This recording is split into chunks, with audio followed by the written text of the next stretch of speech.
Among the thousands of plantation records stored in the remote county archives of eastern Alabama, one ledger stands apart from the rest, a document so unsettling that regional researchers argue for decades over whether it should ever be released to the public.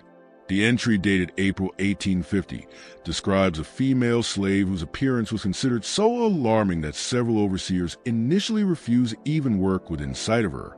Yet within 7 years, this same woman would gain control of the entire estate, manage its wealth, and bury its owner under circumstances that triggered an official investigation involving multiple state authorities. The final report was locked away for more than a century. What unfolded at Briarwood Plantation was not merely a tale of forbidden attraction or social violation. It was something far more deliberate, far more malevolent, and far more effective than anyone dared acknowledge.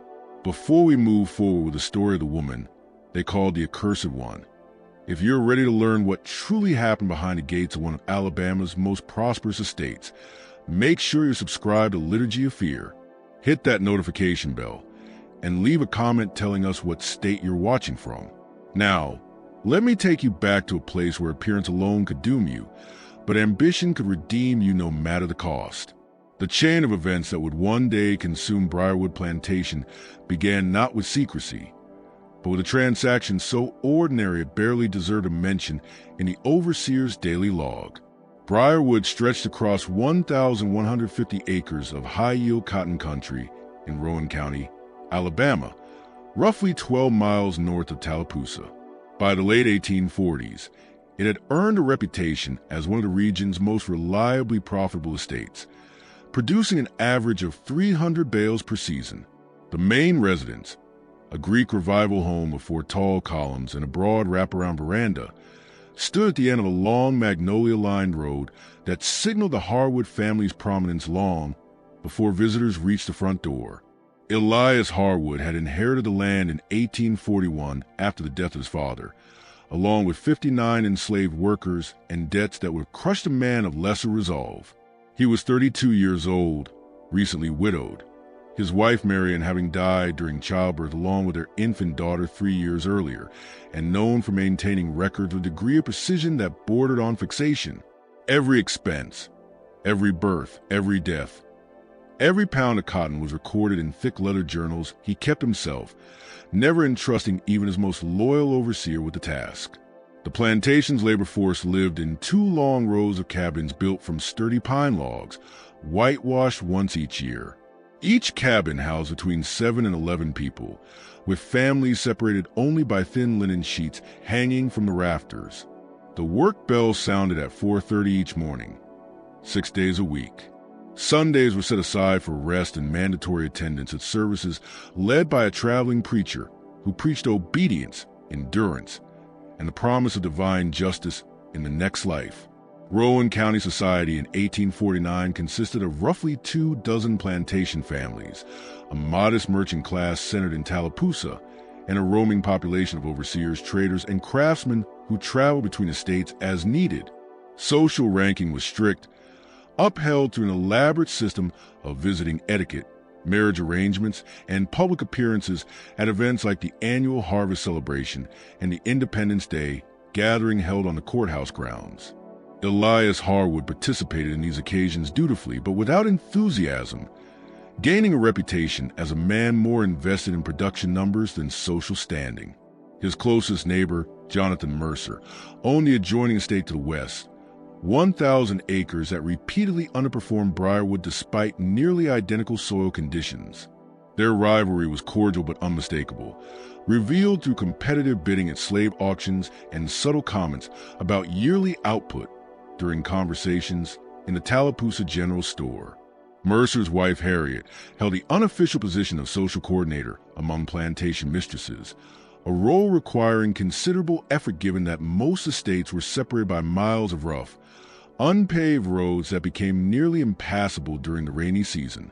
The absence of a mistress at Briarwood was noticed, though never directly mentioned in Elias's presence. His younger sister Clara had offered several times to move from Mobile to serve as hostess, but he declined each offer with increasing firmness.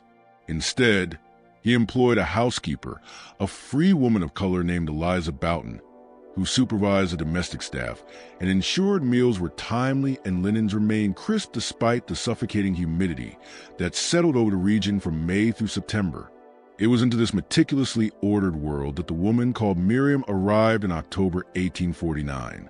The slave coffle reached Briarwood on a Thursday afternoon, later than expected due to severe rains that flooded the Tallapoosa River and forced the group to take a 22-mile detour. Wesley Horn, the trader leading the transport, had sent word ahead that he was delivering prime field workers recently brought from North Carolina. Elias had been seeking additional labor since losing several hands to yellow fever previous summer, and Carolina slaves often fetched high prices due to their reputation for strength and good discipline. What arrived that afternoon was something else entirely. 16 people stepped down from the wagons, their clothing stiff with dried mud, their faces hollow with the exhaustion of having marched more than 180 miles in chains. Horn carried out the inspection in the side yard away from the main house, as protocol demanded. Elias moved down the line with his ledger, noting estimated ages, visible health concerns, and any marks or injuries that might affect work potential. His father had taught him never to buy solely on a trader's assurances. Too many planters have been ruined by purchasing workers who turned out to be sickly or uncontrollable once the sale was final. He nearly overlooked the woman altogether. She stood at the end of the line, her head lowered, her body angled subtly away from the rest as though trying to shrink into the background. She appeared to be in her early 20s, about 5'6", with a solid build that suggested she could endure field labor.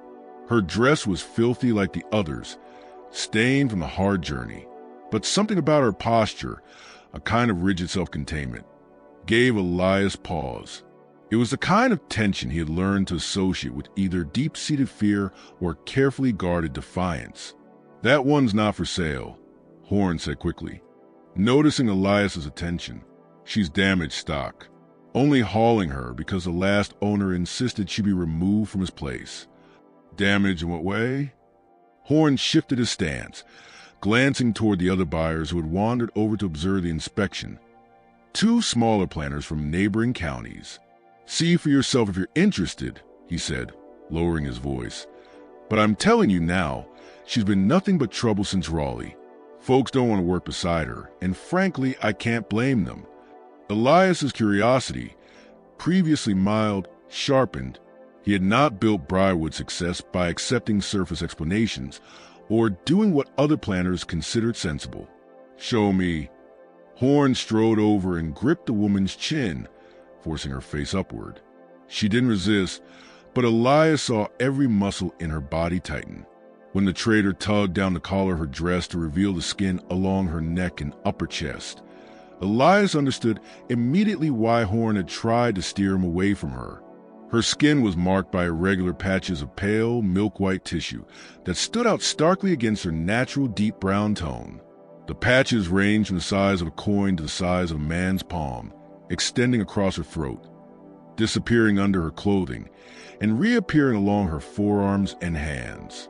The borders where the pale skin met the darker pigmentation were sharply defined, forming a mottled pattern that drew the eye precisely because it defied natural expectation.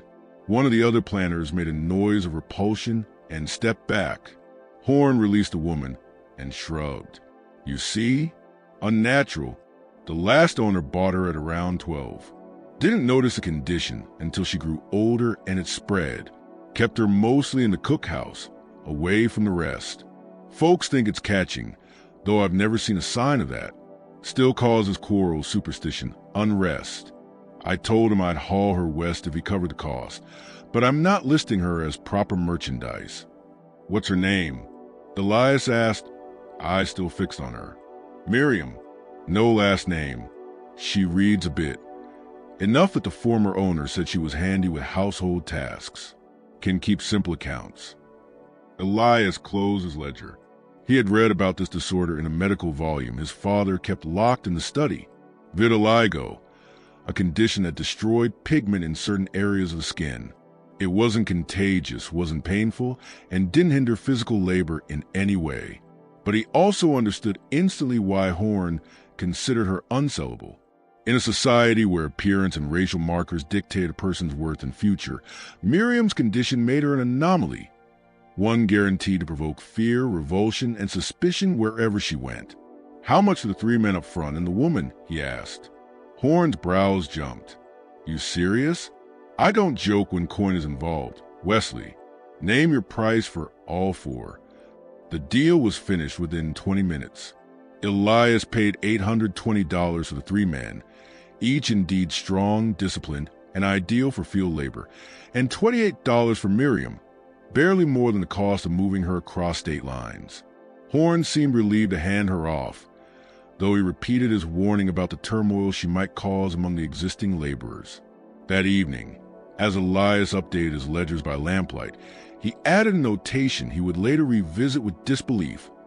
Acquired female, approximately 22 years, literate, afflicted with pigment loss disorder that disturbs others but does not limit productivity. Assigned to cookhouse under Eliza's supervision. Cost, $28. Value uncertain. What he could not have foreseen, what no amount of diligence or documentation could have foretold, was that this $28 purchase would reshape the destiny of Briarwood Plantation in ways that would eventually require state authorities to intervene. The transformation began quietly, creeping in like mold in the beams. Miriam's first weeks at Briarwood passed without disruption, though certainly not without attention. Eliza Boughton, the free woman who had overseen domestic operations for nearly 10 years, put Miriam to work on tasks that kept her away from the main residence, and more importantly, out of Elias Harwood's daily line of sight. She labored in the cookhouse, a separate building just behind the main home, where meals were prepared by a crew of 4 women who had long operated with smooth efficiency. The other kitchen workers initially refused to share sleeping space with her. Eliza addressed the problem by clearing out a small storage room attached to the cookhouse and converting it into private quarters, 8 feet by 10, just large enough for a straw mattress and a wooden crate for belongings. Miriam accepted the arrangement without objection, just as she accepted the side glances, the muttered fears, and the immediate quiet that fell whenever she entered a room. But Eliza, whose job required noticing the things others overlooked, soon observed something unexpected. Miriam was far more educated than Horn had indicated. She didn't merely read some. She read with the confidence of someone who had received structured lessons. When Eliza left a newspaper on the kitchen table one morning, Miriam had memorized its contents by evening, reciting market prices and political reports with absolute precision. Her arithmetic skills were even more startling. She could convert weights, estimate provisions, and balance inventory records faster than Eliza could double-check them. "Where'd you learn all that?" Eliza asked one night after discovering Miriam had reorganized the entire spice storage according to a logical system that actually increased efficiency. "From our household," Miriam answered softly, her tone measured. "The mistress taught her daughters. I was permitted to listen." "Permitted aloud, or you just listen anyway?" Miriam's expression didn't change, but something flickered in her eyes, a gleam of intelligence carefully hidden. "Does it matter now?" Eliza decided it didn't. But she also decided to bring up Miriam's abilities during the next household account review with Elias. His reaction surprised her. "Have her begin maintaining the cookhouse ledgers," he said. "If she's accurate with numbers, she might as well prove useful. Our current method is acceptable, but any system can be improved." This seemingly small decision marked the first step in progression that would later appear inevitable to some, incomprehensible to others. By January, Miriam was overseeing not only the cookhouse inventories, but also maintaining records for the smokehouse, dairy, vegetable plots, and the chicken yard. Her ledgers were painstakingly organized, displaying a precision that even surpassed Elias's normally uncompromising standards. When the annual review of household expenditures revealed that food costs had dropped by nearly 12%, without any reduction in quality or quantity, Eliza reported the accomplishment to Elias with barely contained astonishment. He asked to examine the ledgers personally. Miriam brought them to his study on a dull January afternoon, when steady rain hammered the shutters and made the entire house feel sealed off from the outside world.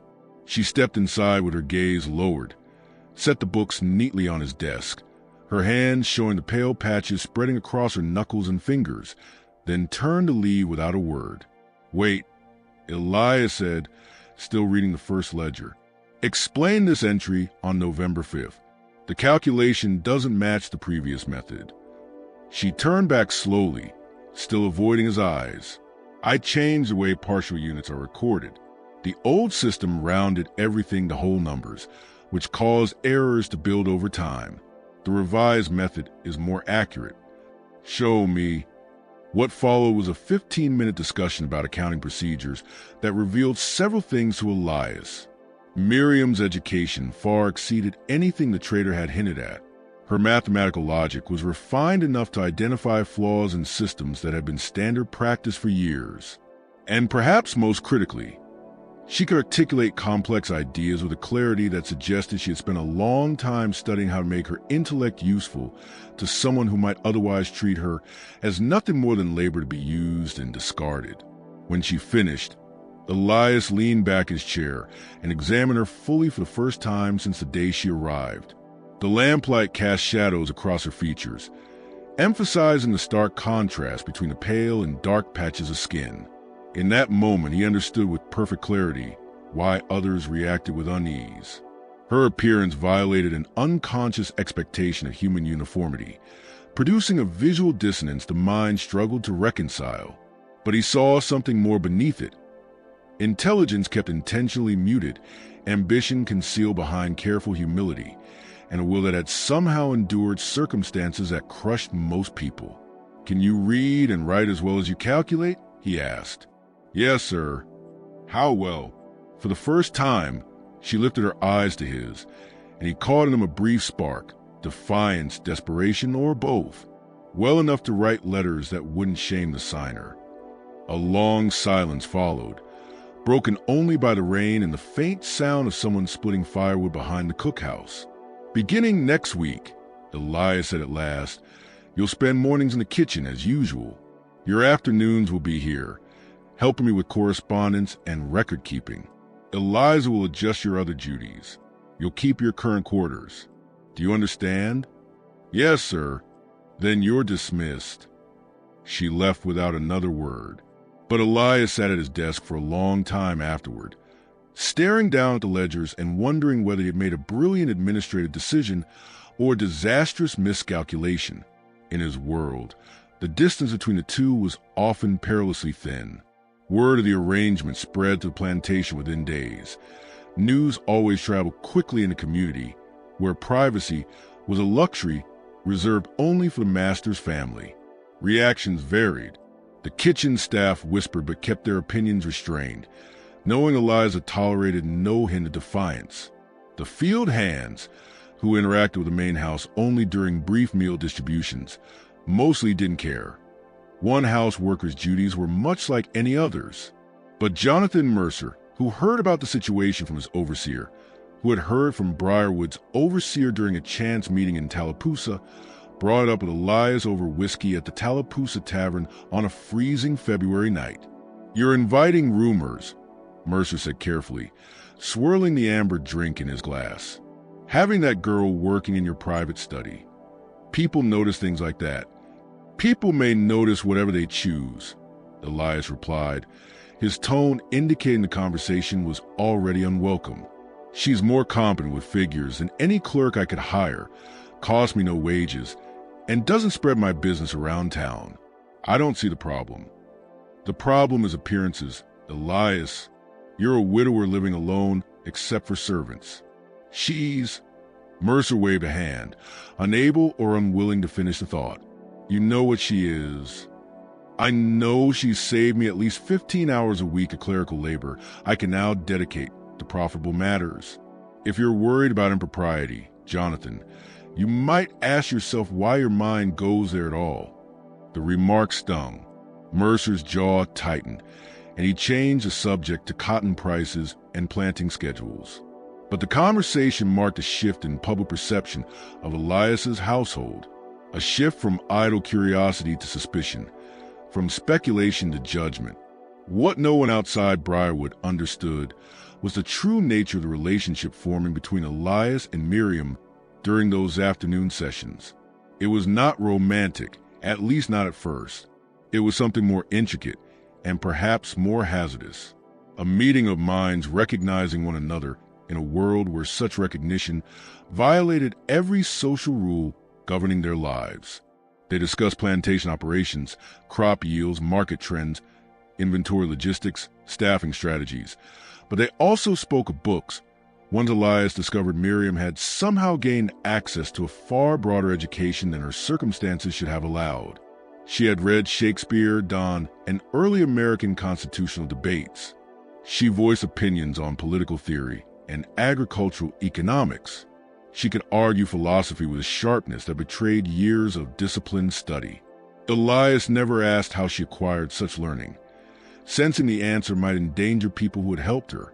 Miriam never volunteered the information, maintaining always the careful line between what could be acknowledged and what had to remain unsaid. By April, she was drafting his business correspondence, managing his personal accounts, and reorganizing his library using a cataloging system of her own creation, one far more efficient than the scattered arrangement he had inherited from his father. The afternoons in the study grew longer, sometimes stretching well past dinner, requiring Eliza to bring food on trays that Miriam and Elias ate while continuing discussions about soil management practices or financial consequences of new tariff proposals.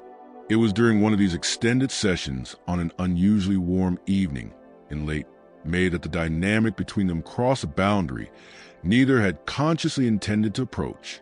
Elias had been reading a letter from his sister Clara, who had written yet again asking whether he intended to remarry and whether she should recommend a few respectable candidates from mobile society. With a sound of irritation, he tossed the letter aside. A problem? Miriam asked without looking up from the ledger she was updating. My sister thinks my life is incomplete without a wife to manage Briarwood and produce an heir to inherit it. And what do you think? The question was bold, too bold, crossing a line most servants would never dare approach. Elias should have reprimanded her. Instead, he found himself answering honestly, I think marriage in our world is a business agreement cloaked in ceremony. My first marriage was arranged by my father to secure land and political connections. Amelia was a gentle woman who deserved more than that arrangement offered her. I have no desire to repeat the experience. Miriam's hands went still on the page. But you'll need heirs eventually. Someone to inherit this land. Or perhaps I'll follow my father's example. Work myself into an early grave and leave everything to a son who never wanted it in the first place. He paused, then added more quietly, Do you ever think about what you would do if life were different? If you had choices? She looked at him then, truly looked, and he saw in her expression something raw, honest, and usually locked far away. Thinking about impossible things doesn't change reality, Mr. Harwood. It only makes the real circumstances harder to bear. What if circumstances could change, he asked, the words escaping before he fully understood their implications. What if they're not as fixed as everyone believes? The silence that followed felt weighted, dangerous. Miriam's gaze searched his face, trying to determine whether this was merely a philosophical question or something far more perilous. Then someone would have to be willing to break every rule holding their society together. She said finally, they'd have to risk losing everything they've built, everyone they value, every assumption about who they are. Most people don't have that kind of courage, or that kind of selfishness. I'm not even sure which it would be. Elias didn't answer immediately. He rose and walked to the window, staring out over the darkening grounds as the last light faded. Somewhere in the distance, one of the workers sang an evening song, soft-coded, full of fragile hope. What if someone was willing to accept those consequences? He asked quietly, still looking outward. What if they decided the rules everyone obeys are built on foundations too rotten to preserve, and that the only honest choice is to stop pretending otherwise? Miriam stood, the ledger forgotten. She moved toward him, stopping just close enough that proximity itself held meaning, something that could no longer be dismissed as professional necessity. When she spoke, her voice was steady but edged with warning. Then that person must understand they're risking not only their own ruin, but a ruin of everyone connected to them, and they had better be certain what they're reaching for is worth that cost. Elias turned to face her, and in the dim light, the pale patches on her skin looked less like deformities and more like unfamiliar consolations. Territory no one else had ever cared to chart. "What if it is?" he asked. She didn't answer. Instead, she picked up the ledger, returned it to its proper place, and left the study without another word. But they both understood that something irreversible had shifted. A possibility had been named, one that would never be completely unspoken again. The consequences of that moment would take months to unfold, building with the slow inevitability of summer heat before storm, felt long before it breaks. The summer of 1850 brought drought to Rowan County, the kind of extended dry spell that tested even experienced planters. The cotton wilted, leaves curling tight, bolls developing poorly. Water levels dropped low enough that rationing became unavoidable. Tempers frayed beneath the relentless heat, and seasonal illnesses, dysentery, fever, exhaustion, hit with unusual severity. Elias responded with characteristic methodical planning, implementing a revised irrigation system that redirected water from a creek along the northern property line and shifting work schedules to spare laborers from the worst midday heat. But the strain took its toll. By August, he had lost weight he couldn't afford to lose, developed a persistent cough that robbed him of sleep, and grew increasingly impatient with overseers who failed to execute his instructions precisely. Miriam, working now almost entirely in the study rather than in the kitchen, took on more of his administrative load without ever being asked. She drafted replies to creditors demanding payment on loans taken during better years. She recalculated crop rotation strategies to salvage what she could from a failing season, while positioning the plantation for recovery. She even began attending meetings with overseers, standing quietly in the corner while Elias laid out directives, then later offering insights about inefficiencies or contradictions she noticed in their reports. The overseers tolerated her presence with varying levels of discomfort. Some, like Samuel Harding, who had worked at Briarwoods in Elias's father's tenure. Father's era, treated her with the wary respect one might offer a rare animal that appeared tame but could turn dangerous if mishandled. Others, especially a young overseer named Caleb Rourke, who had been hired the previous spring, made their resentment plain through tight-lipped silence and muttered references to that creature whenever they thought Elias wasn't listening. It was Rourke who first brought his grievances directly to Elias in early September, requesting a private meeting in the study to discuss what he called irregularities in household order. Elias received him with icy politeness, motioning to a chair but not pouring the customary whiskey that usually accompanied such meetings. "Speak plainly, Caleb. I have work to finish before evening." Rourke shifted uneasily but pushed ahead. "Mr. Harwood, there's talk among the hands, among folks in town when I go for supplies. It's about the girl, about how much time she spends in here, about how different things have been since she started working for you. Some are saying," he faltered, unable or unwilling to finish the accusation. "Some are saying what exactly?" Elias asked, his voice dangerously calm. "That you've taken her as," Rourke gestured helplessly, "as more than a clerk, that you're keeping her for reasons that ain't proper, that you're letting her influence decisions she's got no business touching." "I see. And what do you believe, Caleb?" "I believe a man's private business is his own, sir. But I also believe that when that business starts upsetting the order of things, when field hands start asking why they should follow orders, when a master listens to a girl who looks like something out of a nightmare, then it becomes everybody's concern." Elias rose slowly and walked to the window, studying the fields for a long moment before answering. "Let me be very clear about something, Caleb. Miriam maintains my accounts because she is more capable at that task than anyone else I could hire. She joins planning discussions because her observations have proven consistently accurate. If you or anyone else finds those facts troubling, I suggest examining your assumptions about competence rather than questioning my judgment. But sir, she's... Finish that sentence carefully. Elias cut in, his voice like a blade. Because whatever you say next will determine whether you remain employed at Briarwood or spend next week looking for work elsewhere. Rourke's face tightened, but he swallowed whatever words he prepared. I meant no disrespect, Mr. Harwood. I just worry about how things look to others. Then let me ease your worry. How things look to others ceased to matter to me some time ago. What matters is that this plantation remains profitable, despite drought, despite markets, despite challenges that have ruined lesser operations.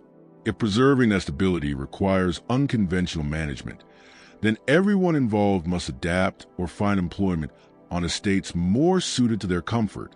Are we understood? Yes, sir. Good. You're dismissed.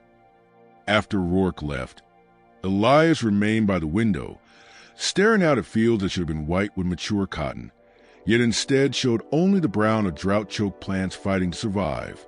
He heard the study door open behind him and did not need to turn to know it was Miriam, arriving precisely at the hour they had established. You heard that, he said, not asking. The window was open. I was in the kitchen. Yes. Does it concern you what they're saying? She moved to the desk and began arranging the documents they would review. What concerns me is whether their talking will make your life harder than it already is. What they think of me stopped mattering when I was 12 years old, when I understood my appearance would never change, that I would always be something people stared at or avoided. He finally turned toward her. And what about what I think of you? Does that matter? The question hung between them, dangerous and impossible to answer without acknowledging truths neither had dared speak. Miriam's hands went still. I think you already know it matters, she said quietly, just as you know Rourke's worries aren't entirely baseless. We've been cautious, but not cautious enough. People notice patterns. They notice changes. They notice when a man who once ate alone asks for 2 plates. They notice meetings that run past dusk. They notice everything, because noticing is the only power they have. So what do you suggest? Elias asked. That we stop working together? That I dismiss you? Send you to the fields to placate fools? I suggest you think very carefully about what you truly want from this arrangement, and whether you're prepared to accept what comes with getting it. The conversation might have continued, might have forced into daylight would have been building for months, but it was interrupted by urgent pounding at the door. James Hawthorne entered without waiting for permission, his face drawn tight with real fear, not routine anxiety. Mr. Harwood, you need to come to the East Field now. One of the workers collapsed, and it looks like fever. 3 more have symptoms. The drought had weakened everyone's bodies, leaving them open to illnesses that would normally be manageable. What began with 4 cases in the East Field spread in 2 weeks to nearly a third of Briarwood's workforce. The fever struck without pattern, without mercy. Young and old, strong and frail, field hands and domestic staff alike. 2 died in the first week, burning with temperatures that no amount of water could lower. 5 more died before the month ended. Elias threw himself into managing the crisis with relentless focus, converting a storage barn into a makeshift infirmary and hiring a doctor from Tallapoosa who prescribed treatments that helped some patients and failed others with no clear pattern. He personally supervised the distribution of quinine, the isolation of the sick, and the sanitation routines meant to slow the spread.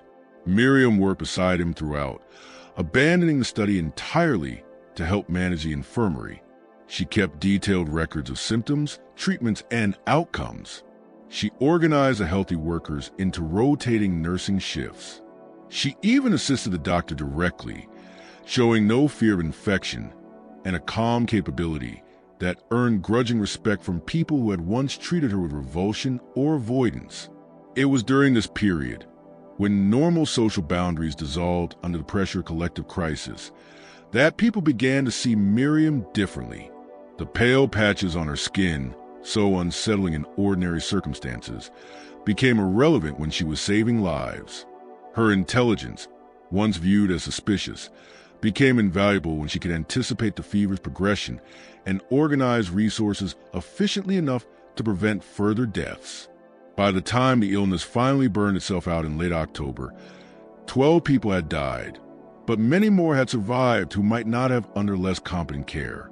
Elias himself fell ill during the outbreak's final week, a development that terrified everyone on Plantation. Briarwood's succession plans were unclear, and prolonged absence of authority risked panic, disorder, even collapse.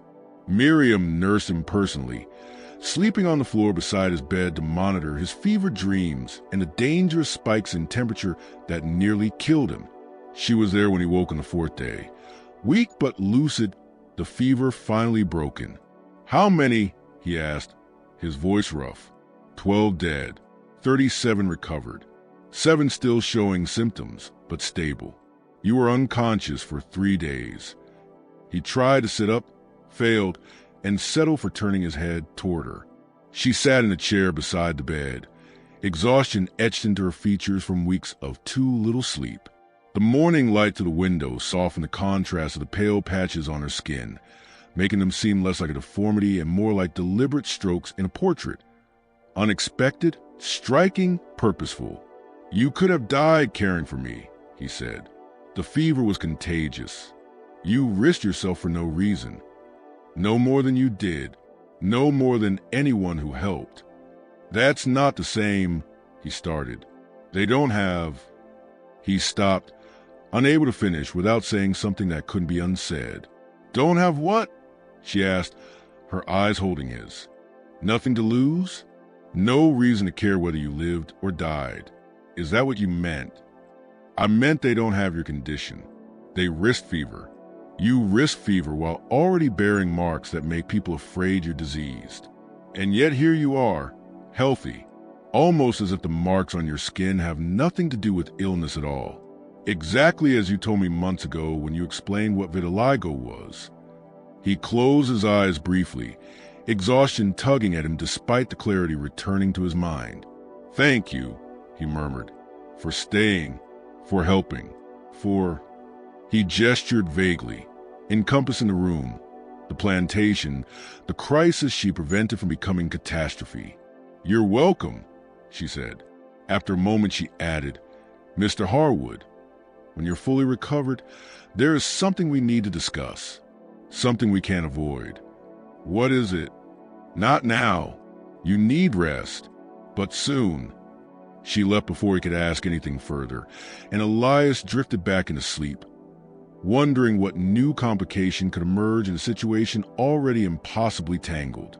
The answer arrived 2 weeks later on a cool November afternoon, once he had recovered enough to resume work in his study. Miriam entered with the household ledgers, but set them aside without touching them. "I'm pregnant," she said without preamble. "Approximately 2 months. I wanted to be certain before telling you." The words collapsed the room's comfortable assumptions like a blow to the ribs. Every fragile illusion about how their arrangement might continue shattered instantly.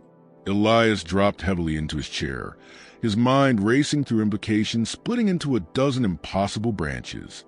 "How did this happen?" he asked, and immediately realized the foolishness of the question. "I mean when, during the fever, you don't remember.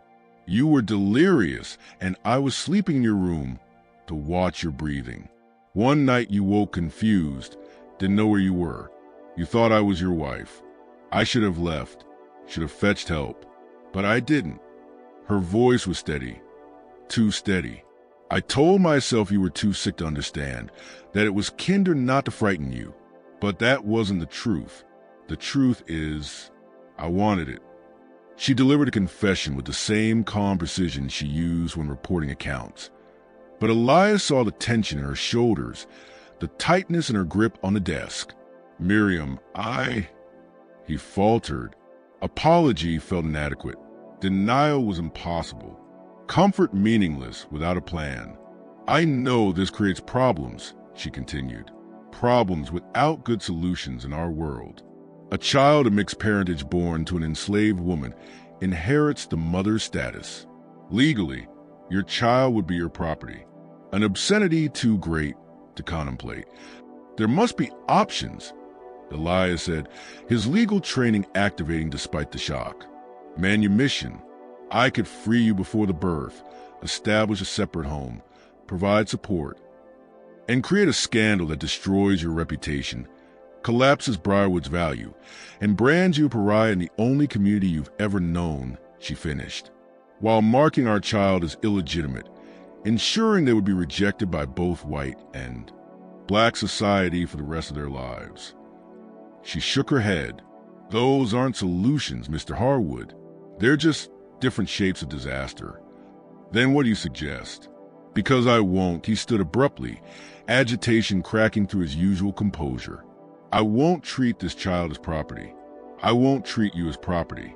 I don't care what the law says. What the law says dictates every part of our reality, whether you approve of it or not. She drew a slow breath.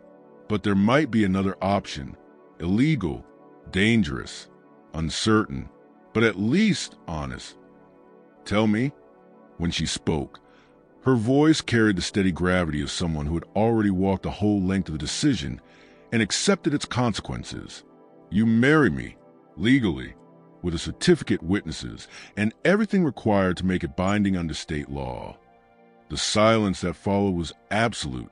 Elias stared at her, trying to determine if she was serious or if the shock of pregnancy had twisted her judgment. That's impossible, he said finally. Marriage between... He stopped, unable to finish aloud. It's prohibited. Anyone who performed it would face criminal charges. Any witnesses would be prosecuted. The marriage itself would be void. Prohibited in Alabama, she agreed, but not everywhere. Some states, though far from welcoming, don't explicitly criminalize such unions. Ohio, Michigan, even parts of New York. We could travel there, establish temporary residence, marry under their laws, and return as husband and wife. The marriage might be contested, but not automatically invalid. Alabama would be forced to acknowledge it under interstate contract principles. You researched this. It wasn't a question. I've researched many things during our months of work. Legal precedents, state-by-state marriage statutes, the constitutional requirements for mutual recognition of civil contracts. It's not guaranteed. It could fail in a dozen ways. But it's a real option, not a fantasy about managing the unmanageable. Elias walked a window, his mind racing through ramifications.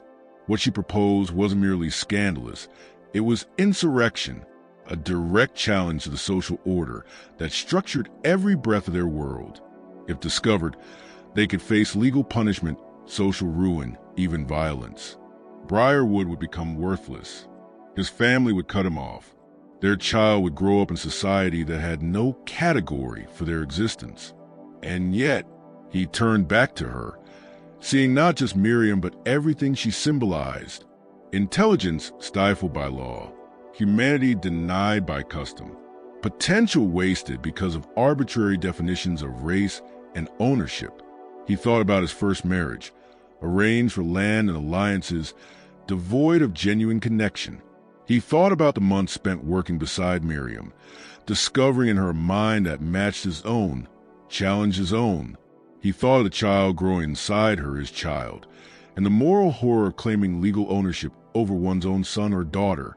If we do this, he said slowly, we can never return. Even if we wanted to, once the line is crossed, it cannot be uncrossed. I know, we would lose everything: social position, financial stability, family ties, community acceptance. We would start from nothing except what we can carry. She paused, then added more quietly, I've been starting from nothing my whole life, Mr. Harwood. The difference is at this time, it would be by choice. With someone who, she hesitated, with someone who sees me as human, not as property, not as something to hide. He crossed the room and stood before her, close enough to see the intricate texture, where pale and dark skin met, patterns that were once seen without fear, striking rather than grotesque, complex rather than uniform, beautiful rather than wrong. "Then we'll do it," he said. "I'll arrange travel to Ohio under the pretense of business. We'll marry legally there, return here, and present the marriage as fact. The consequences will be severe, unthinkable, but at least they'll be the consequences of choosing truth over hypocrisy. And that, to me, is worth whatever it costs." For the first time since entering the study, Miriam's composure faltered. Her eyes shone with unshed tears. "You understand this means choosing me over Briarwood, over your sister, over your entire previous life." "I'm choosing my child," Elias said. "And yes, I'm choosing you. Not because of the child alone, but because in a world full of people who perform their assigned roles without once questioning their morality, you've had the courage to simply be who you are, despite every punishment for doing so, that is worth preserving, even at devastating cost." They departed for Ohio in late November, telling the overseers and house servants that Elias was traveling north to investigate new agricultural equipment and that Miriam was accompanying him as a secretary. Eliza Boughton, who suspected the truth but wisely never asked, packed Miriam's few belongings and arranged to manage the estate during their absence. The journey took nearly 2 weeks through early winter mud and sleet.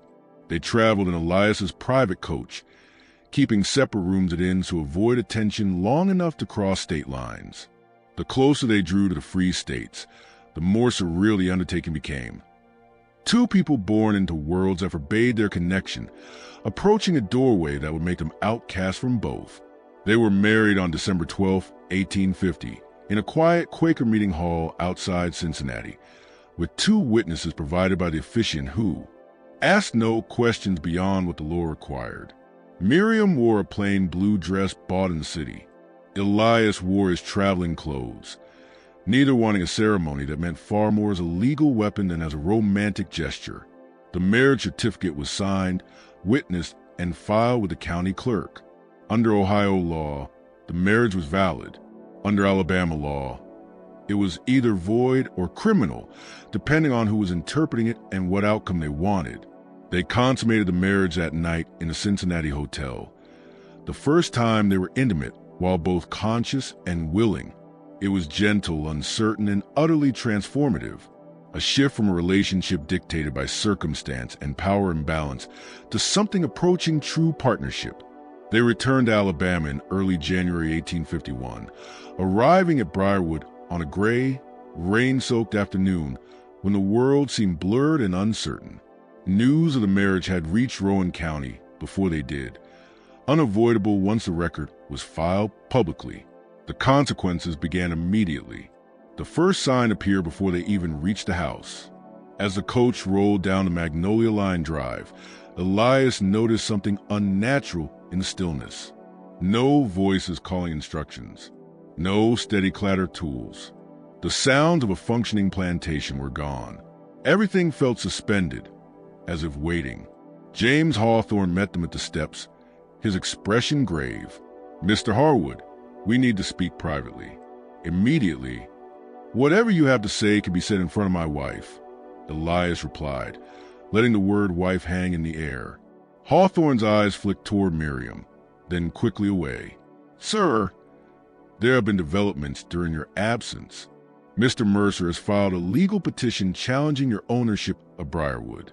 He claims you violated the moral standards required of estate holders, and that the property should be seized and auctioned to satisfy debts. He has support from several landowners and at least 2 county officials." "On what grounds?" Elias asked, keeping his tone level while fury simmered behind it.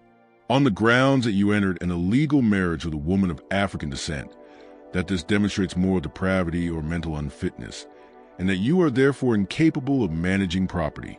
The petition also claims a woman," his eyes flickered toward Miriam, "used undue influence or possibly sorcery to manipulate your judgment." "Sorcery," Elias repeated, tasting the bitterness. "How enlightened of them." "They're also arguing her condition, the skin markings, indicates a disease dangerous to public health. There's a warrant for her detainment and medical examination by a state-appointed physician. Miriam, who had stayed silent until now, finally spoke. They'll try to declare me insane or diseased. That voids a marriage without openly admitting their objection is racial. Strategically, it's almost elegant. It won't work, Elias said sharply. The marriage is legal under Ohio law and under interstate comm. Mr. Harwood, Hawthorne interrupted. There's more. While you were gone, the East Cotton Barn was burned. We contained it before it spread, but we lost around 40 bales. There's been vandalism, threats. One of the hands was beaten badly enough to need treatment. No one will admit blame, but the message is clear. They want you to fail. They want Briarwood to collapse. And the darkness deepens. If this story is gripping you, share it with someone who loves historical mysteries. Hit like, subscribe, and stay with us as we uncover what happens next.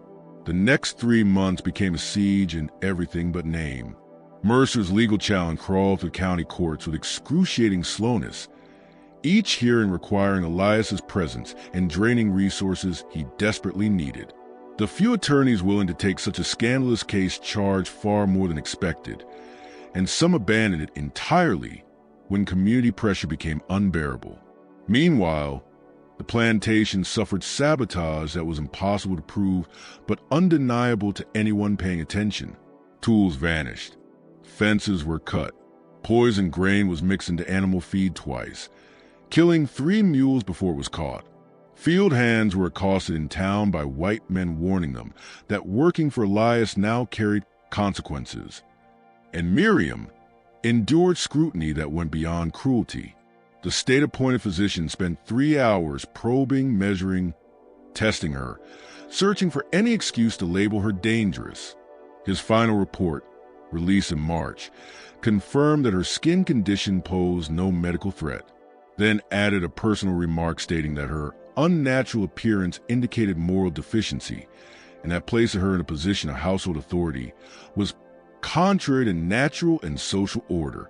Her pregnancy became visible in February, adding fresh fuel to fires. Rumors spread that she had seduced Elias to trap him. Louisa Mercer, once politely distant, now treated him as a social contagion, refusing to greet him at church and rallying other plantation wives to do the same. But amid the hostility, something unexpected began to form. A small circle of support, fragile, unlikely, but real. Eliza Boughton publicly defended Miriam's character and competence, telling anyone who would listen that Briarwood had never run more efficiently than under her management. 3 field hands, men who had survived the fever because of Miriam's care, made a point of working harder and more efficiently than ever before. Their renewed commitment a silent rebuttal to claims that Briarwood was descending into chaos. But the most unexpected development came when Elias's sister, Clara Waverly, made the journey from Mobile in late March. She arrived without announcement and immediately requested a private meeting with both Elias and Miriam. "I came to determine whether you completely lost your senses," she said bluntly, accepting tea in the study where this extraordinary situation had first taken shape, "and to decide whether I should summon doctors or accept that my brother has made a deliberate choice I can't begin to understand." "And what have you concluded?" Elias asked dryly. "That you are perfectly sane," Clara said, "which is somehow more unsettling than if you were simply delusional." She turned her attention to Miriam, examining her with open curiosity rather than revulsion or pity. "My brother has jeopardized everything, status, livelihood, family ties. For you, I am trying to understand why." Miriam met her gaze without flinching. "Perhaps you should ask him, not me. I'm asking what makes you worth the destruction of everything he has built." "Nothing," Miriam replied quietly. "I'm not worth what he's losing. No one could be. He's not doing this because of my worth. He's doing it because he decided that the system which makes this choice catastrophic is itself not worth preserving. Because participating in that system demanded compromises he could no longer live with." Clara stared at her for a long, contemplative moment. "You love him," That is irrelevant to whether he made the right choice. It is relevant to whether you'll make this disaster worth surviving, because I assure you, disaster is coming. Jonathan Mercer has half the county behind him, and the legal precedents favor his interpretation. You will likely lose Briarwood within the year. And when that happens, what exactly is your plan? Where will you go? How will you support yourselves and this child? Elias opened his mouth to answer, but Clara lifted a hand to stop him. I'm not asking to scold you. I have a proposal, an actual plan that might salvage something from this catastrophe. She withdrew a folder of documents. I have contacts in Philadelphia through my husband's business. There is a community of Quakers and abolitionists there who, though they may still find your marriage unconventional, will not try to destroy you.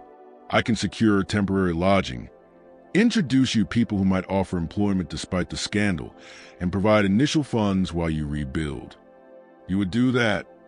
Elias asked, unable to hide his disbelief. Even though you think I've made a terrible mistake, I think you made a choice with terrible consequences. That is not quite the same as a mistake, Clara replied. And you are still my brother, even if you become a version of yourself I barely recognize. Besides, she glanced at Miriam's swelling pregnancy. I'm about to become an aunt. That child deserves a world better than this one. The offer hung between them, a possible lifeline out of a tightening noose. But before Elias could speak, Miriam answered, We're grateful, Mrs. Waverly. Truly, but we're not leaving. Not yet. Not until we've exhausted every legal avenue to keep Briarwood. If we leave, it must be because we choose to, not because we've been forced out by those who want to punish us for violating their expectations. Clara's eyebrows rose. That is remarkably stubborn. That is remarkably human, Miriam corrected, which is something people keep forgetting I'm allowed to be. The hearing that would determine Briarwood's fate was scheduled for May 15th, 1851, in the Rowan County Courthouse. Elias spent weeks preparing his defense, gathering every precedent on interstate marriage recognition, property rights, and the limits of community moral adjudication. His attorney, a man named Tobias Grendall, found only after searching through 3 counties for someone willing to take the case, warned him repeatedly how slim their chances were. The law is on your side, Grendall explained during their final preparations. But the law will be interpreted by men who already believe you are wrong. Their prejudices shape their reasoning. I cannot shield you from that. Then what do you suggest? Elias asked, when the public, before they ever enter the courtroom, make them see your wife as a person, not a legal anomaly. Make them see your marriage as real, not as a violation of nature. If you can plant even a sliver of doubt in their minds, they may hesitate to rule against you. Elias and Miriam spent hours strategizing. The plan they devised was daring, risky, and required Miriam to expose herself to public judgment in ways that were emotionally brutal. On May 10th, 5 days before the hearing, Elias published a notice in the Tallapoosa Herald inviting all local citizens concerned with truth and justice to attend an open forum at the courthouse on May 14th. The notice promised full transparency about the marriage, the plantation, and the accusations. It invited Jonathan Mercer and the other petitioners to attend and question them directly. When they arrived, the courthouse was overflowing. Every seat filled, aisles packed, doorways blocked by onlookers. The mood was volatile, part curiosity, part hostility, part anticipation of spectacle. Elias spoke first, laying out the fact of their marriage, the legal foundation for its validity, and the constitutional logic behind interstate contract recognition. He spoke for 20 minutes, measured, careful, unflinching. Then Miriam stepped forward. The room fell silent. Many had never heard her voice. Most had seen her only from a distance, reduced to rumor, myth, or warning. She stood before them, pregnant, calm, pale markings visible on her skin in the afternoon light. My name is Miriam Harwood, she began, her voice steady. Not Miriam the servant, not Miriam a monstrosity, but Miriam Harwood, lawfully married to Elias Harwood under the statute of Ohio, and entitled to every right and protection that legal status provides. I know many of you find that claim unsettling, even unthinkable. I know that when you look at me, you see something that challenges your convictions about how the world must function. But I am asking you, just for a few minutes, to look past your assumptions and see something else instead. See a human being who has done nothing except survive circumstances she never chose and try to build something resembling a decent life with whatever tools she had. She paused, letting the silence thicken before continuing, her voice gaining strength. I was born with a condition called vitiligo. It disrupts the pigment in patches of skin. It is not contagious. It is not a sign of illness or divine condemnation. It is simply part of my biology, like having brown eyes or being right-handed. But because of it, I was considered unfit as merchandise, something to be hidden or sold cheaply, because my appearance offended people's expectations. For 23 years, I accepted that verdict. I believed that being viewed as abominable was simply my fate, something to endure, not challenge.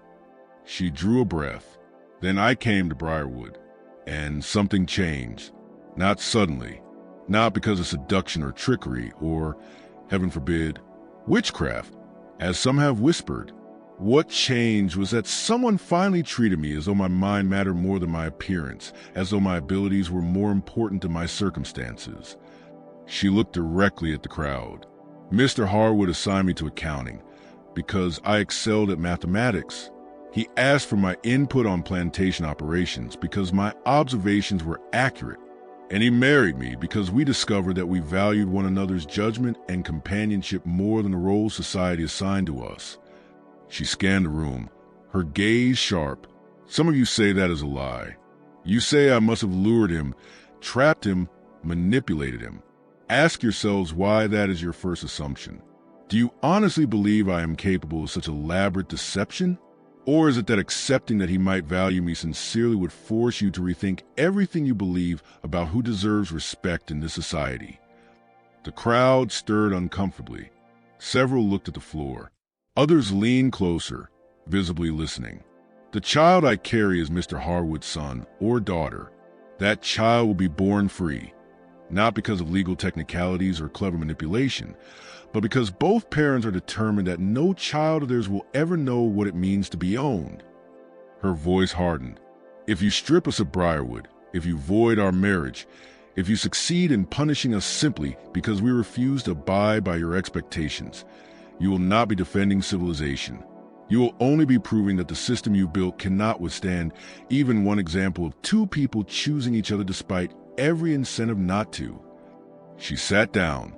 The silence that followed was dense, heavy with conflict, realization, and emotion too complicated for labels. Then, from the back of the room, a single pair of hands began to clap. Then another, then several more. Not a majority, not even close, but enough to signal that some hearts had shifted. Jonathan Mercer shot to his feet. This is exactly the manipulative speech I warned you about, he bellowed. Educated beyond her station, speaking in ways engineered to sound reasonable, while undermining the very foundations of society.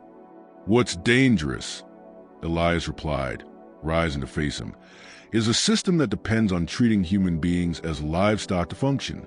What's dangerous is a society so determined to protect its hierarchy of skin color and circumstance that it cannot tolerate even one exception. He stepped forward. You want Briarwood. Not because I mismanaged it. The records show I increased its value. You want it because my marriage forces you to face the possibility that your entire worldview is built on something rotten. How dare you, Mercer sputtered. How dare I question the righteousness of bondage? Elias shot back. How dare I propose that a person's worth is not determined by their complexion or station? How dare I choose my own wife rather than accepting a match that benefits my neighbor's commercial interests? Those are your real objections, Jonathan, and I defy them because continuing to support a system I now recognize as morally corrupt became impossible once I understood what it actually demands. Chaos erupted. Supporters and critics shouted over one another until the sheriff threatened to clear the room. But the atmosphere had changed. The debate was no longer about a marriage license. It was about the soul of their community. The formal hearing the next day felt anticlimactic. Judge Augustus Merrill, a 60-year-old man who had dominated Rowan County's bench for decades, listened to both sides with clipped impatience. He asked pointed questions about Ohio marriage law, constitutional requirements, and the legal basis for voiding the union. Tobias Grendall delivered a careful argument. Regardless of personal feelings, Ohio had authority over marriage within its borders, and Alabama was bound to respect legally executed contracts. Mercer's attorney countered that interracial marriage violated Alabama statutes and therefore qualified as a public policy exception. The judge promised a ruling in 1 week. Those 7 days were agonizing. Miriam's pregnancy advanced. Her steps grew cautious. Elias pored over financial records, calculating how long Briarwood could survive a ruling against them. Eliza Boughton kept the household running smoothly, tempering panic through quiet competence. Then, on May 22nd, the ruling arrived. 2-page written opinion that Elias read 3 times before he fully understood what it meant. Judge Merrill had ruled in their favor. Barely, and only on the narrowest technical grounds imaginable. The marriage, he concluded, was valid under Ohio law and therefore entitled to recognition under constitutional principles requiring states to honor legal contracts formed elsewhere. But he added pages of language dripping with personal disapproval, noting that while the law compelled recognition, it did not require society to approve or accommodate such a union. And those who found it morally offensive, he wrote, were free to express their objections through any lawful means. It was a victory, but one so hedged with warnings and permissions for continued harassment that it felt more like a temporary reprieve than a resolution. "We keep Briarwood," Elias said that evening, reading the ruling aloud to Miriam in their study. "But we keep it as outcasts. Every transaction will be strained by social pressure. Every conversation with neighbors will be colored by judgment. Legally, they couldn't destroy us. But socially, nothing has changed. Did you expect acceptance?" Miriam asked softly, her hand resting on the curve of her belly, where the baby moved restlessly. "No," he admitted, "but I hope for more than a reluctant acknowledgement that they failed to find a loophole. This," she said gently, "is more than most people like us are ever granted. We should take the win and build on it." She was right. Of course. They had survived the first storm. The land was still theirs. Their marriage was recognized. The baby would be born free. But survival was not safety, and recognition was not security. Whether they could build a real life at Briarwood remained uncertain, dependent on forces far beyond their control. Their son was born on July 3rd, 1851, after an 18-hour labor that left Miriam drained but alive. The midwife, brought from Tallapoosa because local women refused to attend, delivered a healthy boy with smooth, even skin showing none of Miriam's pigment loss. Both parents felt an involuntary wash of relief, followed immediately by guilt for feeling relieved. They named him Thomas, after Elias's father, a gesture toward continuity that Clara appreciated when she arrived 2 weeks later to meet her nephew. "He's beautiful," she said, holding the baby with practiced ease. "And he looks exactly as you did at that age. No one will question who his father is. That alone may protect him when he's older." "Protect him from what?" Miriam asked, exhausted but alert from the bed where she was recovering. "From the very thing that makes your marriage threatening," Clara said. "The child doesn't resemble you. Many will assume Elias simply married a light-skinned woman with condition. They'll still disapprove, but it won't rupture their worldview quite as painfully." It was a practical observation layered with ugly truth. In their society, appearance dictated destiny. But Clara was right. Thomas's color would give him a kind of camouflage that might spare him some cruelty, even if it meant hiding half of who he was. The summer passed in the haze of new parenthood. Thomas cried constantly, slept rarely, and demanded every ounce of energy they had. But those grueling months forged an intimacy between Elias and Miriam that deepened their bond beyond anything their rushed, crisis-driven marriage had allowed. They developed routines, shared night feedings, communicated in quiet shorthand. They built a rhythm, not perfect, but real. The plantation limped along. Some field workers, emboldened by Miriam's visible authority, began testing boundaries, not rebellions, but challenges, questioning assignments, asking for explanations, hesitating before obeying overseers they once feared. Hawthorne, who somehow remained in his position despite disagreeing with nearly everything his employer had done, found himself mediating disputes that were less about labor and more about whether the world itself had changed. It was during one such conflict in late September that everything finally broke. Daniel Rourke, the younger overseer who had confronted Elias the year before, struck a field worker named Samuel, a man who questioned Rourke's reassignment order and insisted the master would not approve. The blow split Samuel's lip, knocking him into the dirt. When several workers moved to intervene, Rourke drew a pistol and aimed it at them, threatening to fire if anyone stepped closer. Hawthorne heard the commotion and ran for Elias, who had been inspecting repairs to the cotton gin nearby. What they found was a frozen tableau of imminent disaster. Rourke standing with a pistol, 6 men forming a protective circle around Samuel. 2 groups locked in a breathless moment before violence erupted. "Put the gun down, Daniel," Elias said quietly, approaching with slow, measured steps. "Nothing that happened here justifies this."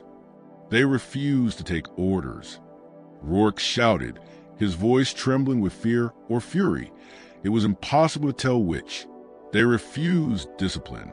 This is what happens when you let that woman teach them they have rights. When you treat them like people instead of property.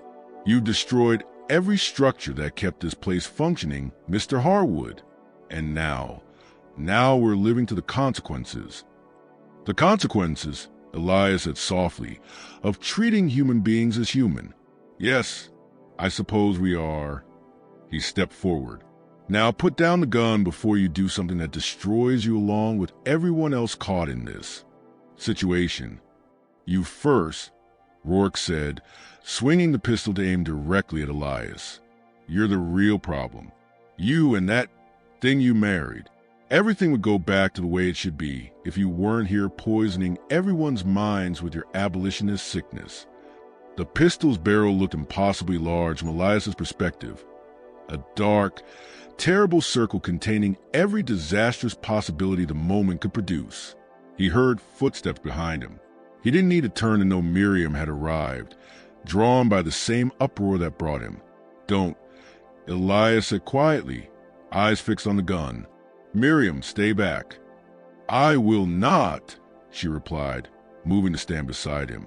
"Whatever happens here will happen to us both." Rourke's pistol wavered between them. "You should have stayed out of sight," he snarled at her, like a proper servant. "You should have been grateful for whatever scraps of learning he tossed your way. But no, you had to push, had to prove you were clever, had to show you could manipulate a lonely widower into forgetting every rule that keeps society from falling apart." "I didn't manipulate anyone," Miriam said, her tone calm, though Elias could see tension trembling along her shoulders. "I simply lived as a full human being in the presence of someone willing to recognize that humanity. If that threatens your worldview so badly you're ready to commit murder, perhaps the flaw was already in your worldview. You don't get to lecture me, you deformity," Rourke spat. "You're a freak of nature who shouldn't exist. And the fact you convinced anyone you have worth doesn't change what you actually are." The words hung in the heavy air, vile, ugly, final. Something hardened in Elias then, a clarity, cold, sharp, about exactly what this moment meant. "You're dismissed, Daniel," he said, voice carrying across the stunned tableau. "Put down the gun, gather your things, and leave Briarwood immediately. If you ever set foot here again, I will have you charged with assault and attempted murder. And those charges will stand, regardless of what you think of my household." "You can't fire me," Rourke shouted. "I haven't done anything except keep discipline. You pointed a loaded weapon at your employer and threatened to kill him, Elias said. That is grounds for dismissal in any system, yours or mine. The only question now is whether you leave peacefully or whether the sheriff removes you in chains. Decide carefully. Your freedom depends on it. Rourke's face twisted through a dozen emotions: rage, fear, spite, calculation. Then slowly, he lowered the pistol. You'll regret this, he hissed. All of you. When this place falls apart because you let them think they're equals. When those hands realize they can do whatever they like without fear. When her influence ruins everything you built. You'll remember this moment, and you'll know I was right. Perhaps, Elias said evenly, or perhaps we'll look back and realize that the structure you're defending deserved to fall, so something better could replace it. Now go, and do not test me again. Rourke mounted his horse with jerky movements and rode off without looking back. As soon as he disappeared beyond the tree line, the tension shuddered and broke. Samuel, still bleeding, accepted help from his fellow workers. Hawthorne moved through the group, checking injuries, guiding everyone back toward their tasks with weary authority. Elias turned to Miriam. She trembled visibly now that the crisis had passed. Are you hurt? No, she said honestly, but I'm frightened. That man wanted to kill us, and the only thing that stopped him was his own cowardice. How many others feel exactly like he does, but hide it better? How many are waiting for a chance to destroy what we're trying to build? I don't know, Elias admitted, but we can't live looking over our shoulders forever. We have to behave as though the society we want, a place where people are valued as human beings, not property, can be real, even when everything suggests otherwise. That sounds exhausting. It is exhausting, but the alternative is surrender. They stood together in the heat of early autumn, watching the laborers drift back to work under Hawthorne's steadying influence, and wondered if this moment of violence might one day be remembered not as the start collapse, but as the moment something new began. The years after Rourke's departure were never easy, but they were crucially possible, and possibility meant more than either of them realized at the start of their impossible arrangement. Briarwood continued to function, though never with the seamless brutality of plantations where no one questioned the master-servant order. Disputes continued. Negotiations became routine, and crises required creativity instead of raw force. Gradually, almost invisibly, Briarwood evolved into an early experiment in labor relations that would not become common in the South for another 15 years. Elias began paying wages, modest, but real enough to give workers small pockets of autonomy, choices. Families began saving. Several purchased their freedom outright, with Elias structuring payments in ways that made true manumission realistically attainable. By 1855, nearly half of Briarwood's laborers were technically free, yet most remained on the land, working voluntarily, because opportunities elsewhere were limited. Miriam's role shifted from unofficial advisor to indisputable co-manager. She kept all the books, negotiated contracts with suppliers, oversaw crop strategy, and took charge of resource allocation, decisions Elias increasingly deferred to her judgment on. The neighbors never accepted this arrangement, but they grudgingly admitted through clenched teeth that Briarwood remained profitable. Even while violating every rule they believed plantation management required. Thomas grew into a bright, curious child, blissfully unaware of the volatile social terrain surrounding his life. He played with workers' children without noticing the fragile hierarchies adults whispered about. He learned to read early, inheriting Miriam's gift for numbers. When Clara visited, she told her friends in Savannah that her nephew was unusual but promising, an assessment that captured both the strangeness of his upbringing and the uncertainty of how that upbringing would shape his future. The Civil War, when it erupted in 1861, transformed Briarwood's unconventional system from scandalous anomaly into something closer to foresight. Elias, too old for service and morally opposed to Confederacy's intentions, used as legal training to help establish routes for refugees fleeing bondage toward Union-held territory.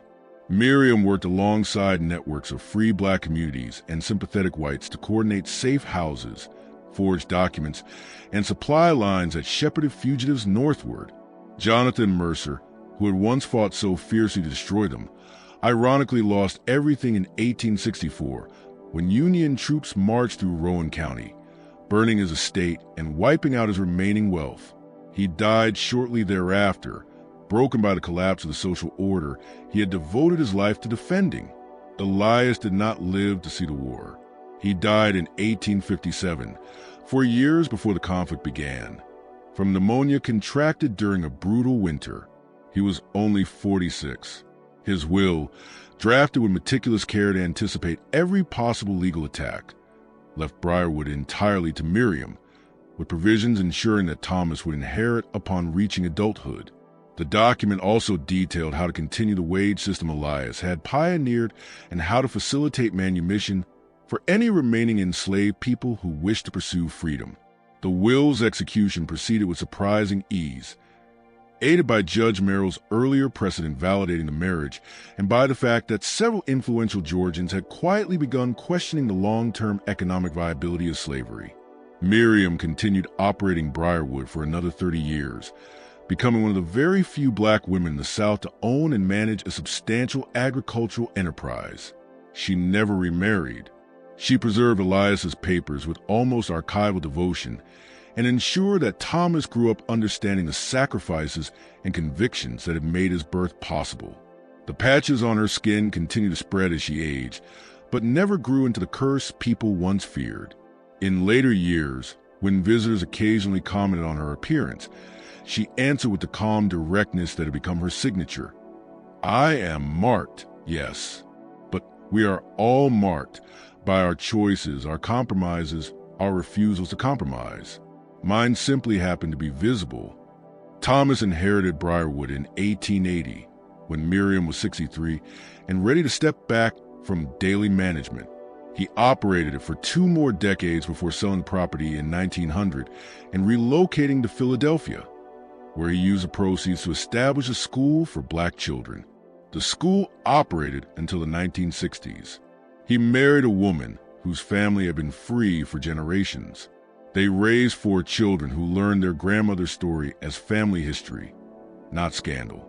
Miriam died in 1902 at 75, surrounded by grandchildren who saw her not as an aberration, but as a powerful, singular woman whose life had been defined by intellect and resolve, not by the marks on her skin. Her obituary in a Philadelphia newspaper described her as a pioneering educator and businesswoman whose unconventional early life anticipated many of the social changes that would later transform the nation.